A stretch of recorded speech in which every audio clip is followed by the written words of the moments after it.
It's the first of the month. Your direct deposit just hit $3,200 sitting in your account, and it already feels gone. You haven't even opened your bills yet. But somehow your brain has already spent every dollar: the rent, the car payment, the subscriptions you forgot about. By this time next week, half of it will be gone.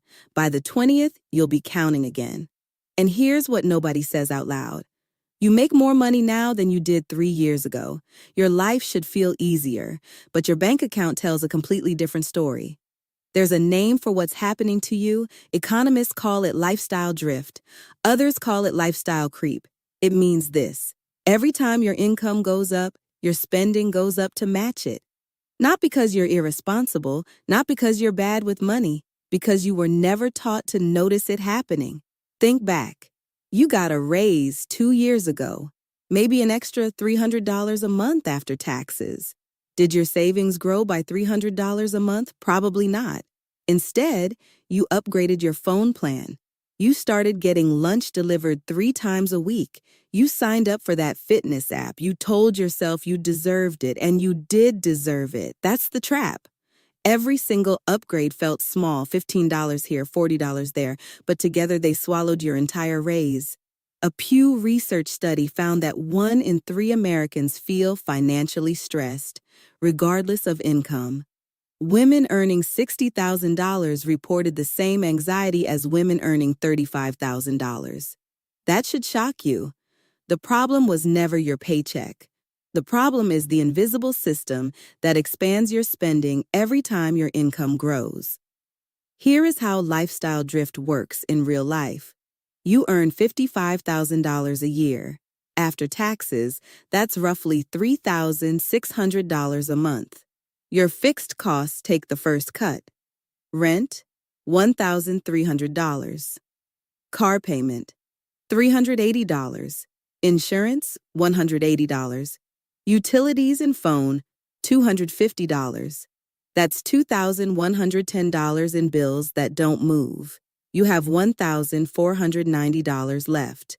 This is the danger zone, because this $1,490 doesn't feel like a budget. It feels like freedom. So you spend it like freedom. Groceries, $400, but you also order delivery 4 times a week. That adds another $240. Gas and transportation, $200. Subscriptions you set up once and forgot, $85 a month. Coffee runs, impulse buys at the store, that cute top on sale, another $250 disappears. Now add the random expenses: a birthday gift, a parking ticket. Your dog needs the vet. That's another $150 you didn't plan for. Add it all up. Your $1,490 just became $165. And that $165 is supposed to be your savings, your emergency fund, your future. But something always comes up. Your tire pops, your kid needs shoes, a friend's wedding costs you $200 you don't have. So that $165 becomes zero. Or worse, it becomes credit card debt. And the cycle resets next month. The scariest part is none of those purchases felt reckless. Every single one felt normal. That's what makes lifestyle drift so dangerous. It doesn't look like overspending. It looks like just living your life. Now let's look at the numbers that will change how you see your money. That delivery habit, 4 times a week at $15 each, that's $60 a week, $240 a month. $2,880 a year. On food you eat once and forget. Those subscriptions, $85 a month adds up to $1,020 a year. For services you probably used twice last month.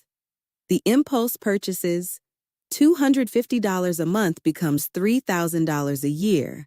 Clothes you wore once, gadgets sitting in a drawer, candles, home decor you moved to the closet, add it all together. $2,880 plus $1,020 plus $3,000. That is $6,900 a year.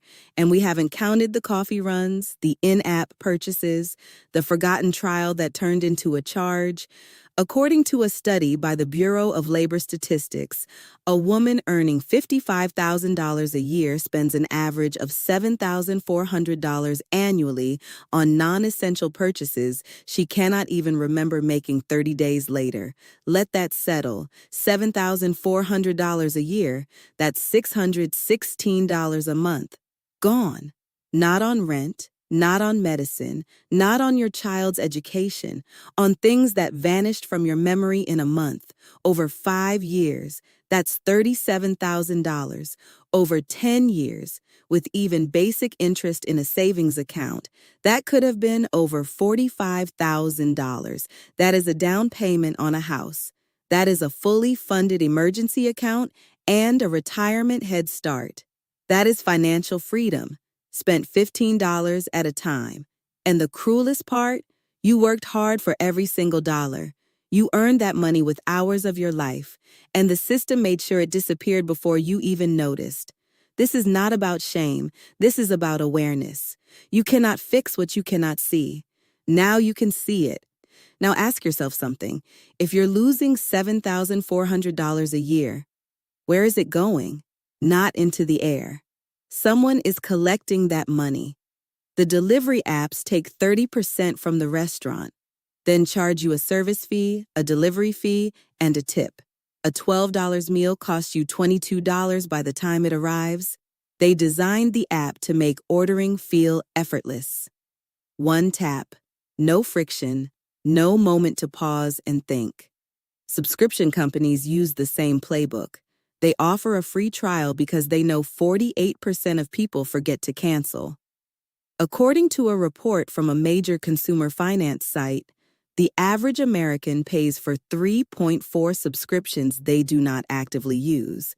That is not an accident. That is a business model built on your forgetfulness. Retailers spend billions engineering impulse purchases. The checkout aisle, the limited time sale, the algorithm that shows you the exact bag you looked at last night. These are not coincidences. They are strategies. According to the Federal Reserve, for every extra dollar the average American household earns, they spend 93 cents of it. That means only 7 cents of every new dollar you earn actually builds your future. The system does not need you to be reckless. It just needs you to be on autopilot. And right now, most of your spending is on autopilot, not because you chose it, because the system designed it that way. The objection you hear most is this: I don't make enough to save. If I cut the little things I enjoy, what's the point of working? And that is a fair objection. You should enjoy your money. You should have nice things. The goal is not deprivation. The goal is intention. There is a massive difference between spending $240 a month on delivery because you chose to, and spending $240 because the app made it effortless and you never thought about it. Awareness changes the number automatically. Studies show that people who track their spending for just 30 days reduce non-essential spending by 15% to 20% without feeling deprived. They don't cut everything. They cut the things they didn't even notice. So here is the plan. Step 1, do a 30-day spending audit. Every dollar, every charge. Write it all down or use a free tracking app. No judgment, just data. Step 2, on payday, before you spend a single dollar, move $200 into a separate savings account. Automate it, make it invisible. If $200 feels like too much, start with $50. The number matters less than the habit. Step 3, apply the 48-hour rule. Before any non-essential purchase over $30, wait 48 hours. If you still want it after 2 days, buy it. Research shows 70% of impulse purchases are abandoned after a 48-hour pause. That means you'll keep 70% of that money without willpower, without sacrifice, just a pause. These 3 steps alone could save you $300 to $500 a month. That's $3,600 to $6,000 a year. Redirected from forgettable purchases to your actual future. 2 people, both earning $55,000 a year. Same city, same rent, same car payment. Person A keeps living on autopilot. She orders delivery without thinking. She pays for subscriptions she forgets about. She never checks her spending. Every raise she gets, her lifestyle absorbs it. After 5 years, Person A has $800 in savings, one emergency away from debt, one car repair away from a credit card spiral. She earns more than she did 5 years ago, but her financial position is exactly the same. Person B earns the same $55,000, same bills, same life. But she did 3 things differently. She tracked her spending for 1 month. She automated $200 into savings every payday. And she started waiting 48 hours before non-essential purchases. In year 1, she saved $4,200. In year 2, she had $8,800 and started putting $100 a month into a basic index fund. By year 5, Person B has $26,000. An emergency fund that covers 6 months of expenses, an investment account that is growing while she sleeps, and the confidence that comes from knowing she controls her money. Same paycheck, same city, same starting point. The only difference? Person B learned what you just learned today. She stopped spending on autopilot. She started spending on purpose. That single shift, over 5 years, created a $25,000 gap. And it started with 1 month of tracking. This is not your fault. Nobody taught you this. No one sat you down and explained lifestyle drift. No one showed you how the system was designed to keep you spending everything you earn. But starting today, you know. And knowing changes everything. You are not someone who wastes money. You are someone who was never given the tools. Now you have them. Track it. Automate it. Pause before you spend. Your future self is watching. Make her proud. Subscribe to She Starts Today, because the things nobody taught you are the things that matter most.